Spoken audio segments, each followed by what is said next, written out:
الحمد لله رب العالمين والعاقبة للمتقين والصلاة والسلام على نبينا وحبيبنا ومولانا محمد صلى الله عليه وآله وصحبه وأهل بيته أجمعين أما بعد فقد قال الله تعالى في كلامه المجيد الفرقان الحميد بعد أعوذ بالله من الشيطان الرجيم بسم الله الرحمن الرحيم إن عدة الشهور عند الله 12 شهرا في كتاب الله يوم خلق السماوات والأرض منها 4 حرم قال نبينا صلى الله عليه وسلم صيام عاشوراء أحتسب على الله أن يكفر السنة التي قبله أو كما قال عليه الصلاة والسلام سبحانك لا علم لنا إلا ما علمتنا إنك أنت العليم الحكيم رب اشرح لي صدري ويسر لي أمري واحلل عقدة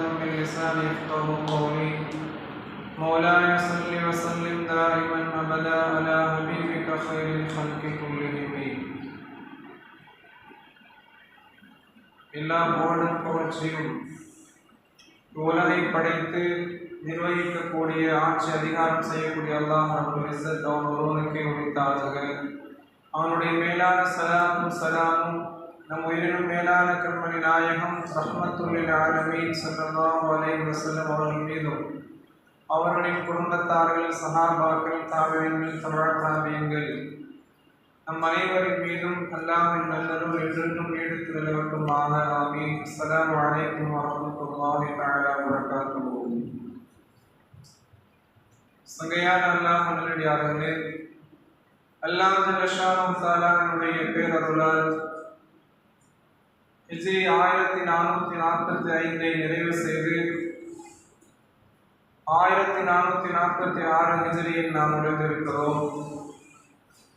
கண்மணி நாயகம் ஸல்லல்லாஹு அலைஹி வஸல்லம் அவர்கள் செய்த ஒரு மிகப்பெரிய சகாப்தமான ஹிஜ்ரத் நிறைவாகி இன்று 1446 வருடங்கள் நிறைவு பெறுகிறது. இந்த உன்னதமான நேரத்தில் நாம் அடைந்திருக்கக்கூடிய இந்த முதலாவது மாதமான ஹிஜ்ரி மாதம் முஹர்ரம் அல் ஹராம் என்று சொல்லப்படக்கூடிய புனிதம் நிறைந்த முஹர்ரமுடைய மாதம், அல்லாஹ் ஜல்ல ஷானஹு தஆலாவினுடைய மாதம் என்பதாக நாயகம் ஸல்லல்லாஹு அலைஹி வஸல்லம் அடையாளப்படுத்திய ஒரு மாதம் இந்த முஹர்ரமுடைய மாதம். பல்வேறு விதமான சிறப்புகளை தன்னகத்தை கொண்டிருக்கக்கூடிய உயர்தரமான சிறப்பு வாய்ந்த இந்த முஹர்ரமுடைய மாதம் அல்லாஹ் ஜல்ல ஷானஹு தஆலா தன் திருமறையில் கண்ணியம் நிறைந்த மாதங்களில் இந்த மாதத்தை குறிப்பிடுகிறார். இந்த மாதத்தினுடைய அநேகமான சிறப்புகளில் நாம் பார்க்கக்கூடிய உயர்தரமான பல்வேறு விஷயங்கள். கண்மணி நாயகம் ஸல்லல்லாஹு அலைஹி வஸல்லம் அவர்கள் மக்காவிலிருந்து மதீனாவிற்கு ஹிஜ்ரத் செய்து வருகிறார்கள். மதீனாவாசிகள் இந்த தினத்தில் நோன்பு வைக்கிறார்கள். முஹர்ரம் மாதத்தினுடைய 10வது நாள். மதீனாவில் உள்ள யூதர்கள் நோன்பு வைப்பதை பார்த்து கேட்கிறார்கள், இந்த தினத்தில் ஏன் நோன்பு வைக்கிறீர்கள் என்று கேட்டபோது அவர்கள் சொன்னார்கள், எங்கள் நபி மூசா அலைஹிஸ்ஸலாம் அவர்களை பனி இஸ்ராயீல்களை அல்லாஹ் தஆலா ஃபிரௌனிடமிருந்து காப்பாற்றி ஃபிரௌனையும் அவருடைய கூட்டத்தாரையும் அல்லாஹ் தஆலா அழித்த தினம் இது. எனவே நாங்கள் நன்றி செலுத்தும் விதமாக இந்த தினத்தில் நோன்பு வைக்கிறோம் என்று சொன்னார்கள். நாயகம் ஸல்லல்லாஹு அலைஹி வஸல்லம் சொன்னார்கள், மூசா அலைஹிஸ்ஸலாம் அவர்களுக்கு இவர்களை விட நாம் தான் மிக அதிகமான உரிமை உள்ளவர்கள். எனவே நீங்களும் இந்த ஆஷராவுடைய தினமான முஹர்ரம் மாதத்தினுடைய 10வது நாள் நோன்பு வையுங்கள். யஹூதிகளுக்கு மாற்றம் செய்ய வேண்டும் என்பதற்காக நீங்கள் ஒரு நாளை முன்னால் சேர்த்து அல்லது ஒரு நாள் பின்னால் சேர்த்து 2 நாட்களாக நோன்பு வையுங்கள் என்று நாயகம் ஸல்லல்லாஹு அலைஹி வஸல்லம் சொன்னார்கள். அடுத்த வருடம் நான் உயிரோடு இருந்தால் 9வது நாளில் நோன்பு வைப்பேன் என்று சொன்னார்கள். ஆனால் நாயகம் ஸல்லல்லாஹு அலைஹி வஸல்லம் அடுத்த வருடம் ஹயாத்தோடு இருக்கவில்லை. சங்கையானவர்களே, இதனுடைய சிறப்பை பற்றி நாயகம் ஸல்லல்லாஹு அலைஹி வஸல்லம் சொன்னார்கள், இந்த நாள் அல்லாஹ் ஜல்ல ஷானஹு தஆலா இந்த தினத்தில் நோன்பு வைப்பவர்களுடைய கடந்துவிட்ட ஒரு வருடத்தினுடைய பாவங்களை அல்லாஹ் மன்னிக்கிறார் என்றார்கள் நாயகம் ஸல்லல்லாஹு அலைஹி வஸல்லம். அந்த அளவிற்கு சிறப்பு வாய்ந்த இந்த நோன்பு, இதை நாம் கண்டிப்பாக வைக்க முயற்சிக்க வேண்டும். சுன்னத்தான நோன்பாக நியத் செய்து வரக்கூடிய புதன்கிழமை மற்றும் வியாழக்கிழமை அல்லது செவ்வாய் புதன் என்று 2 நாட்களாக இந்த ஆஷராவுடைய நோன்பை நாம் வைக்க முயற்சிக்க வேண்டும். அல்லாஹ் தஆலா அதற்குரிய பாக்கியத்தை நமக்கு தந்தருள்வானாக. தந்தருள்வானாக. சங்கையானவர்களே, அல்லாஹ் ஜல்லஷானஹு தஆலா இந்த ரமலானுடைய நோன்பை கடமையாக்குவதற்கு முன்பாக ரசூலுல்லாஹி ஸல்லல்லாஹு அலைஹி வஸல்லம் இந்த ஆஷராவுடைய நோன்பிற்கு தான் முக்கியத்துவம் கொடுத்திருந்தார்கள். எப்பொழுது அல்லாஹ் ரமலானுடைய நோன்பை கடமையாக்கினானோ அதற்கு பிறகு இந்த ஆஷராவுடைய நோன்பை நீங்கள் விரும்பியவர்கள் வைத்துக் கொள்ளலாம் என்ற ஒரு தளர்வை ஏற்படுத்தினார்கள். ஆனால் அதிகமான சிறப்புகளை உள்ளடக்கி இருப்பதால் ரசூலுல்லாஹி ஸல்லல்லாஹு அலைஹி வஸல்லம் ரமலானுடைய நோன்பிற்கு பிறகு அதிக முக்கியத்துவம் வாய்ந்த நோன்பாக இந்த ஆஷராவுடைய நோன்பை தான் தேர்ந்தெடுத்திருக்கிறார்கள். அந்த அளவிற்கு மிக முக்கியமான ஒரு நாள். அதிகமான நபிமார்களை அல்லாஹ் ஜல்லஷானஹு தஆலா ஈடேற்றம் பெற செய்த நாள் இந்த முஹர்ரமுடைய 10வது நாள்.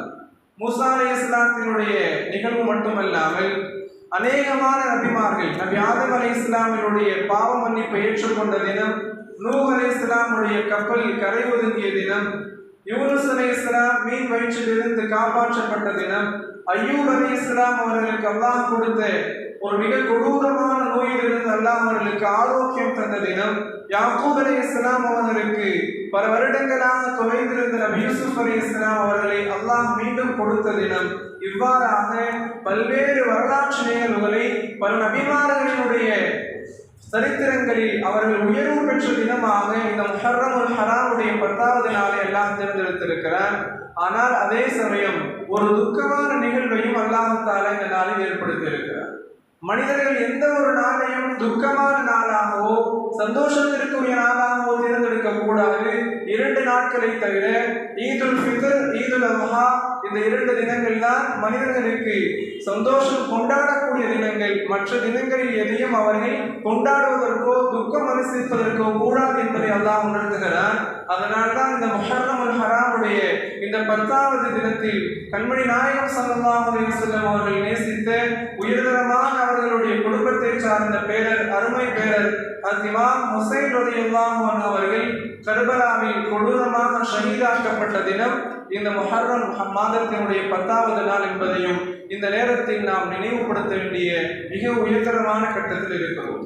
சரியானவர்களே, அல்லாஹ்வுடைய ரசூல் கண்மணி நாயகம் ஸல்லல்லாஹு அலைஹி வஸல்லம் அவர்கள் செய்த ஏராளமான முன்னறிவிப்புகளில் எனக்கு பின்னால் இந்த நிகழ்வுகள் எல்லாம் நடக்கும் என்று ரசூலுல்லாஹி ஸல்லல்லாஹு அலைஹி வஸல்லம் சொன்ன அநேகமான விஷயங்களில் இது ஒரு மிக முக்கியமான விஷயம்.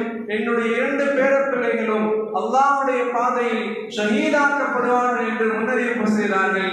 அதே போன்று இமாம் ஹஸன் ரலியல்லாஹு அன்ஹு அவர்கள் விரோதிகளால் விஷம் கொடுக்கப்பட்டு கொல்லப்பட்டார்கள். இமாம் ஹுசைன் ரலியல்லாஹு அன்ஹு அவர்கள் கர்பலாவில் மிகப்பெரிய கொடூரமான முறையில் தன்னுடைய உயிரை தியாகம் செய்தார்கள்.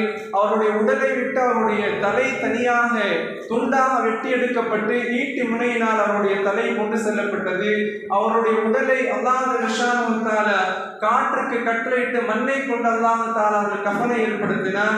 ஒரு உயர்தரமான ஒரு தோழர், ஒரு உயர்தரமான சஹாபி ரசூலுல்லாஹி ஸல்லல்லாஹு அலைஹி வஸல்லம் சொன்னார்கள், ஹுசைன் மின்னி வ அனா மின்ஹு, ஹுசைன் என்னை சார்ந்தவர், ஹுசைன் நான் ஹுசைனை சார்ந்தவர் என்றார்கள் நாயகம் ஸல்லல்லாஹு அலைஹி வஸல்லம். பல்வேறு உயர்தரமான சிறப்புகளை உருவாகிய நாளை மறுமை நாளில் சொர்க்கத்திற்கு செல்லக்கூடிய எல்லா வாலிபர்களுக்கும் மிக உயர்ந்த தலைமைத்துவத்தில் இருப்பார்கள் என்னுடைய பேரப்பிள்ளைகள் என்றார்கள் நாயகம் ஸல்லல்லாஹு அலைஹி வஸல்லம். அப்படிப்பட்ட உயர்ந்த பாக்கியம் பெற்ற சஹாபியாக ஹஜ்ரத் ஹுசைன் ரலியல்லாஹு அன்ஹு அவர்கள் இந்த நாளில் கர்பலாவில் ஷஹீதாக்கப்படுகிறார்கள். எனவே இன்றைய தினம் ஒரு மிகப்பெரிய துக்கம் ஏற்பட்டிருக்கிறது. பல்வேறு நபிமார்களுக்கு அல்லாஹ் தஆலா வெற்றியை கொடுத்த தினமாகவும் இருக்கிறது. எனவே அல்லாஹ்விற்கு அதிகமாக நன்றி செலுத்தவும் வேண்டும். நம்முடைய வாழ்க்கையினுடைய எல்லா நிலைகளிலும் அல்லாஹ்விற்காக நம்மால் முடிந்த அளவாவது நாம் தியாகம் செய்வதை நம்முடைய வாழ்க்கையை உறுதி கொள்ள வேண்டும் என்ற ஏராளமான படிப்பினைகளை இந்த நாள் தாங்கி இருக்கிறது. சங்கையானவர்களே, கர்பலாவை பற்றி நாம் ஒவ்வொரு வருடமும் அநேகமான நேரங்களில் நாம் கேள்விப்பட்டிருப்போம். இஸ்லாமிய சரித்திரத்தில் ஒரு உயர்தரமான இரத்த கரை படித்த ஒரு தினம் கர்பலா. ரசூலுல்லாஹி ஸல்லல்லாஹு அலைஹி வஸல்லம் அவருடைய அஹ்ல பைத், அவருடைய குடும்பத்தாரை நேசிப்பது ஈமான், அது இறை நம்பிக்கையை சார்ந்தது. அல்லாஹ் குர்ஆனில் சொல்கிறான், குல் லா அஸ்அலுக்கும் அலைஹி அஜ்ரன் இல்லல் மவத்தத ஃபில் குர்பா. நபியே, நீங்கள் சொல்லுங்கள், நான் உங்களுக்கு இந்த மார்க்கத்தை எடுத்து வைத்ததற்கு பகரமாக நீங்கள் எந்த கூலியும் எனக்கு தர வேண்டாம், ஆனால் எனக்கு நெருக்கமான உறவினர்களுடைய முஹப்பத்தை நீங்கள் பெற்றுக்கொள்ளுங்கள், அவர்களை நீங்கள் நேசியுங்கள் என்பதாக அல்லாஹ் தஆலா குர்ஆனில் நபியை பார்த்து நீங்கள் சொல்லிவிடுங்கள் என்று சொன்னார். அப்படிப்பட்ட நபியினுடைய குடும்பத்தாரை நேசிப்பது இருக்கிறதே ஒரு உயர்தரமான விஷயம். ஏனென்று சொன்னால் அல்லாஹ் ஜல்லஷானஹு வ தஆலா நபி ஆதம் அலைஹிஸ்ஸலாம் முதற்கொண்டு ரசூலுல்லாஹி ஸல்லல்லாஹு அலைஹி வஸல்லம் வரையிலும் ரசூலுல்லாஹுடைய அஹ்ல பைத் என்று சொல்லக்கூடிய குடும்பத்தார்களை அல்லாஹ் தஆலா பரிசுத்தமானவர்களாக வைத்திருந்தார், பாவங்கள் அற்றவர்களாக வைத்திருந்தார். நபியினுடைய தந்தை அப்துல்லா முதற்கொண்டு அதற்கு மேல் நபி ஆதம் அலைஹிஸ்ஸலாம் வரை அல்லாஹ் தஆலா அந்த புஷ்டை ரசூலுல்லாஹுடைய வம்சத்தை அல்லாஹ் தஆலா உயர்ந்த வம்சமாக, பாவங்கள் செய்யாதவர்களாக, மிக உயர்ந்தவர்களாக தேர்ந்தெடுத்தார் என்று ரசூலுல்லாஹே சொல்கிறார்கள். அல்லாஹ் தஆலா முழு உலகத்திலிருந்தும் அரபை தேர்ந்தெடுத்தார், அரபிலிருந்து அல்லாஹ் குறைஷை தேர்ந்தெடுத்தார், குறைஷிலிருந்து அல்லாஹ் ஹாஷிமை தேர்ந்தெடுத்தார், ஹாஷிமுக்களை இருந்து அல்லாஹ் தஆலாவுடைய குடும்பத்தாரில் அப்துல்லா அவர்களை தேர்ந்தெடுத்திருக்கிறார். சங்கையானவர்கள், இப்படிப்பட்ட ஒரு உயர்தரமான குடும்ப பின்னணியை கொண்ட ரசூலுல்லாஹ்விற்கு நெருக்கமான உறவினர்கள் வரக்கூடிய ஹஜ்ரத் ஹுசைன் ரலியல்லாஹு அவர்கள் கொல்லப்பட்ட கர்பலாவுடைய அந்த போரில் ஏராளமான படிப்பினைகளை அல்லாஹ் வைத்திருந்தான். சுப்ஹானல்லாஹ். சங்கையானவர்களே, அநீதிக்கு எதிராக எப்படியெல்லாம் போராட வேண்டுமோ அதற்கெல்லாம் மிக உயர்தரமான முன்னுதாரணமாக திகழ்ந்தார்கள் ஹஜ்ரத் ஹுசைன் ரலியல்லாஹு அன்ஹு அவர்கள். ஜும்ஆவுடைய தினம், முபாரக்கான வெள்ளிக்கிழமை, முஹர்ரம் மாதத்தினுடைய 10வது நாள், ஜும்ஆவுடைய தொழுகை நேரம், போர் மிக மும்முரமாக நடைபெற்றுக் கொண்டிருக்கக்கூடிய நேரத்தில் ஹஜ்ரத் ஹுசைன் ரலியல்லாஹு அன்ஹு அவர்கள் அனுமதி கேட்கிறார்கள். நாங்கள் தொழ வேண்டிய நேரம் வந்துவிட்டது, நாங்கள் தொழ வேண்டும் என்று சொல்கிறார்கள். அனுமதி கேட்கிறார்கள், அனுமதி மறுக்கப்படுகிறது. ரசூலுல்லாஹி ஸல்லல்லாஹு அலைஹி வஸல்லம் அவர்கள் உருவாக்கிய அவர்களுடைய மிக அருமையான பேர குழந்தை, அவருடைய ஈமான் எப்படி இருக்கும்? சங்கையானவர்களே, போருடைய நேரத்திலும் ஒரு படையினரை நீங்கள் போர் செய்யுங்கள், நாங்கள் தொழுது கொள்கிறோம், மறுபடியும் நீங்கள் வந்து தொழுங்கள் என்று அல்லாஹ் குர்ஆனில் பதிவு செய்யக்கூடிய போர் நேரத்திலும் நீங்கள் தொழுகை விடுவதற்கு அனுமதி இல்லை என்று அல்லாஹ் தஆலா ஆயத்தை இறக்கினார். அந்த அடிப்படையில் தான் அது ஹுசைன் ரலியல்லாஹு அன்ஹு அவர்கள் அந்த கர்பலாவுடைய மிக கொடூரமான போரின் நேரத்திலும் தொழுகையை மறக்காதவர்களாக, தொழுகையை விடாதவர்களாக இருந்திருக்கிறார்கள். சங்கையானவர்களே, இன்று அல்லாஹ் நமக்கு கடமையாக்கி இருக்கக்கூடிய தொழுகையின் விஷயத்தில் நாம் எந்த அளவிற்கு பேணுதலாக இருக்கிறோம், பாங்குடைய சப்தம் நம் காதில் விடுகிறது, தொழ வேண்டும் என்ற நேரம் நமக்கு தெரிகிறது, தொழுதால்தான் நான் உண்மையான முஸ்லிம் என்பதை நாம் பலர் விளங்கி இருக்கிறோம். ஆனாலும் நம்முடைய பலகீனம், நம்முடைய ஈமானுடைய பலகீனம், நம்முடைய இறை நம்பிக்கை ஏற்பட்டிருக்கக்கூடிய ஒரு மிகப்பெரிய பலகீனத்தின் விளைவாக நம்மில் பெரும்பாலானவர்கள் தொழுகையை தவறவிடுகிறோம். சங்கையானவர்களே, நாம் ஒரு குற்றமாக இதை சொல்லவில்லை. ஜும்ஆவுடைய தினத்திற்காக நாம் எந்த அளவிற்கு அதிகமான முக்கியத்துவம் கொடுக்கிறோம், நம்முடைய வேலைகள், நம்முடைய குடும்ப சூழ்நிலைகள், எத்தனையோ பலவற்றை நாம் சரியாக அமைத்துக் கொண்டு ஜும்ஆவுடைய தொழுகைக்கு எப்படியாவது தொழ வேண்டும் என்று விரும்புகிறோம். ரமதானுடைய மாதம் வந்துவிட்டால் நாம் எப்படியாவது தொழுகையை முன்னேறி செல்ல வேண்டும், அதிகமான இபாதத்துகள் செய்ய வேண்டும் என்று ஆசைப்படுகிறோம். ஒரு தொழுகைக்கு முக்கியத்துவம் கொடுக்கிறோம். சங்கையானவர்களே, அல்லாஹ் நல்லடியார்களே, அல்லாஹ் ஜல்லஷானஹு வ தஆலா அவன்தான் ஜும்ஆவுடைய நாளிலும் தொழுகையை கடமையாக்கி இருக்கிறான். ஜும்ஆவுடைய தினம் அல்லாத மற்ற தினங்களிலும் அல்லாஹ் தான் தொழுகையை கடமையாக்கி இருக்கிறார். ஜும்ஆவிற்கு மட்டும் பாங்கு சொல்லப்படுவதில்லை. சங்கையானவர்களே, ஜும்ஆவுடைய தினத்திற்கு எப்படி நமக்கு பாங்கு சொல்லப்படுகிறதோ அதே பாங்கு தான் ஜும்ஆவுடைய நாளின் அசருக்கும் சொல்லப்படும். அதே பாங்கு தான் ஜும்ஆவுடைய தினத்தினுடைய ஃபஜ்ருக்கும் சொல்லப்படுகிறது. அதே அழைப்பை தான் அல்லாஹ் மீண்டும் மீண்டும் ஞாபகப்படுத்துகிறார். தொழுகையை விட்டு விடாதீர்கள். ரசூலுல்லாஹி ஸல்லல்லாஹு அலைஹி வஸல்லம் அவர்கள் தன்னுடைய ரூஹ் இந்த உலகை விட்டு பிரிவதற்கு முன்பாக சஹாபாக்களுக்கு செய்த ஒரு உயர்ந்த வசியத் என்ன தெரியுமா? அஸ்ஸலா அஸ்ஸலா, தொழுகையை விட்டு விடாதீர்கள், தொழுகையை விட்டு விடாதீர்கள், நீங்கள் தொழுகையை பற்றி பிடித்துக் கொள்ளுங்கள், அல்லாஹ்வுடைய உதவி உங்களுக்கு வரும். அல்லாஹ்வுடைய உதவியை நாம் எதிர்பார்க்கிறோம். நம்முடைய சமுதாயம் ஒற்றுமையாக இருக்க வேண்டும் என்று எதிர்பார்க்கிறோம். எத்தனையோ உலக அரசியல்களை நாம் பேசுகிறோம். நம்முடைய வாழ்க்கையின் முன்னேற்றத்தை குறித்து நாம் போராட தயாராக இருக்கிறோம். எத்தனையோ பல அலுவலர்களுக்கு முன்பாக சென்று நாம் கையேந்து போராடுகிறோம், ரோட்டில் அமர்ந்து போராடுகிறோம். சங்கையானவர்களே, அல்லாஹ்வுடைய வீட்டிற்கு வந்து துஆவின் மூலமாக போராடக்கூடிய நபர்கள் இன்று நாம் குறைந்து கொண்டே வருகிறோம். இதை நாம் விளங்க வேண்டும். கர்பலா நமக்கு உணர்த்தக்கூடிய பாடத்தில் மிக உயர்ந்த பாடம் இது. நீங்கள் எப்படிப்பட்ட கஷ்டமான சூழ்நிலையில் இருந்தாலும், நீங்கள் எப்படிப்பட்ட வேலைகளில் இருந்தாலும், நீங்கள் தொழுகையை மட்டும் விட்டு விடாதீர்கள். அந்த தொழுகை உங்களுடைய தலையை விட மிக மேலானது. அஸ்ஸலாத்து கராஸில் முஃமின், ஒரு தொழுகை அல்லாஹ் கடமையாக்கி இருக்கக்கூடிய ஃபஜராக இருந்தாலும் சரி, லுஹர், அஸ்ர், மக்ரிப், இஷா எந்த தொழுகையாக இருந்தாலும் ஒரு முஃமினுக்கு தலை எப்படி முக்கியமோ அது போன்று உங்களுக்கு அல்லாஹ் தஆலா இந்த மார்க்கத்தில் தொழுகையை கட்டாய கடமையாக்கி இருக்கிறார். கர்பலா நமக்கு உணர்த்துகிறது. அருமை ரசூலுல்லாஹி ஸல்லல்லாஹு அலைஹி வஸல்லம் அவருடைய உயர்ந்த பேரனார் ஹஜ்ரத் ஹுசைன் ரலியல்லாஹு அன்ஹு அவருடைய இந்த உயர்ந்த செயல் நமக்கு உணர்த்துகிறது. நம் எதிரிகளுடைய பலம் அதிகமாக இருக்கிறது. சுமார் 5000த்திற்கும் அதிகமான விரோதிகள். ஆனால் ஹுசைன் ரலியல்லாஹு அன்ஹு படையில் வெறும் 72 பேர் தான். வெறும் 72 நபர்கள். கண்ணியமானவர்களே, ஹஜ்ரத் அலி ரலியல்லாஹு அன்ஹுடைய 6 மகன்கள் ஹுசைன் ரலியல்லாஹு அன்ஹுவோடு 7 மகன்கள் கொல்லப்படுகிறார்கள். ஒரு உயர்ந்த கொடூரமான முறையில் ஹுசைன் ரலியல்லாஹு அன்ஹுடைய பச்சிளம் குழந்தை 2 மாத குழந்தையை கையில் எடுக்கிறார்கள். வேகமாக வரக்கூடிய ஒரு அம்பு அவருடைய கழுத்தை தாக்கி அவருடைய சப்தம் கூட வெளிவர முடியாமல் அவர்கள் உயிரிழக்கிறார்கள். அந்த நேரத்தில் ஹுசைன் ரலியல்லாஹு அன்ஹு அவர்கள் தங்களுடைய அந்த அப்துல்லா என்ற அந்த குழந்தையினுடைய ரத்தத்தை கையில் ஏந்தியவர்களாக அல்லாஹ்வை பார்த்து சொல்லுவார்கள், யா அல்லாஹ், நான் பொருந்திக் கொண்டேன், நீ பொருந்திக் கொண்டாயா? இந்த விஷயத்தை நீ பொருந்திக் கொண்டால் நானும் உன்னை பொருந்திக் கொள்கிறேன் ரப்பே. இப்ராஹிம் அலைஹிஸ்ஸலாம் தன்னுடைய மகனை தன்னுடைய கைகளை மறைத்துக் கொண்டு தன்னுடைய கண்களை துணியால் கட்டிக்கொண்டு அறுக்க முனைந்தார்கள். ஆனால் என்னுடைய கண்ணுக்கு முன்பாக என்னுடைய குழந்தை ஷஹீதாக்கப்பட்டிருக்கிறது ரப்பே, இதை ஏற்றுக்கொள்வாயாக என்று ஹுசைன் ரலியல்லாஹு அன்ஹு அந்த கர்பலாவுடைய நேரத்தில் தன்னுடைய பிள்ளைகளை எல்லாம் ஒவ்வொருவராக பலி கொடுக்கிறார்கள். ஒவ்வொருவராக ஷஹீதாக்கப்படுகிறார்கள், கொல்லப்படுகிறார்கள்.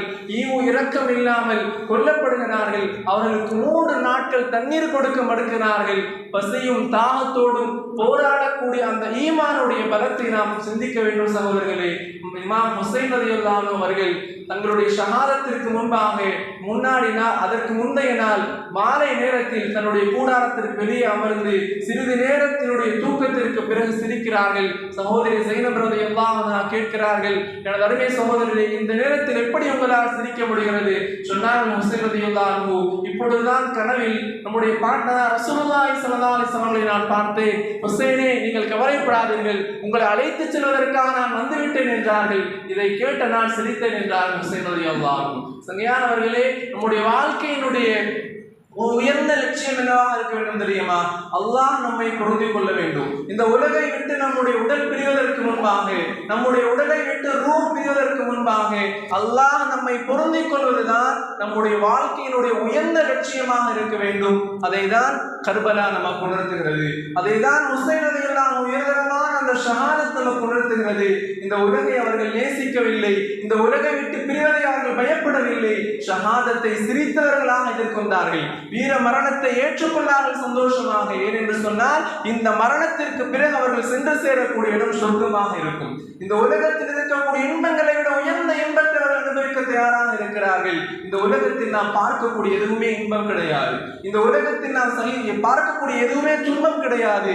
ஒரு உயர்ந்த இன்பம் என்றால் அது சொர்க்கம் தான். ஒரு கொடூரமான துன்பம் என்றால் அது நரகம் தான். இந்த உலகத்தில் அல்லாஹ் தரக்கூடிய கஷ்டங்கள் இல்லை சகோதரர்களே. எப்படிப்பட்ட நபர்களாக இருந்தாலும், எவ்வளவு சோதனைகள் இருந்தாலும், நரகத்தை ஒப்பிடும் போது இந்த உலகத்தினுடைய வாழ்க்கையில் பார்க்கக்கூடிய எதுவுமே கஷ்டம் கிடையாது.